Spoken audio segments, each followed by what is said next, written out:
दूर है थोड़ी सी चलो बस वहीं आराम जादे ठाकुर तोड़ करके ठाकुर का बात को और मंत्री पहुंचा आज कर कम ए सुन लो बाबू साहब ठाकुर के सामने और मंत्री पहुंचा सुन ले बात को आए मंत्री नीचे गुलाम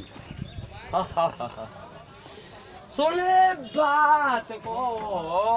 आज बताए आज हराम जाने मार करके साले तुझको छोड़ू हर दिन नहीं मार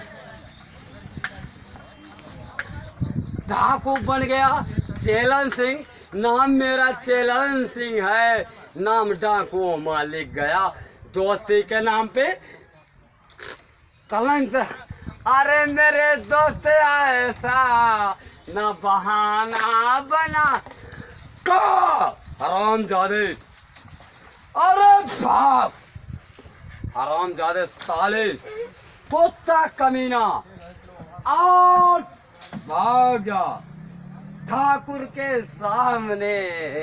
और मंत्री पहुंचा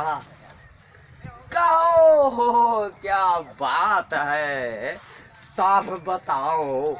आज तब भी तेरा कहते अरे मेरे राजा रे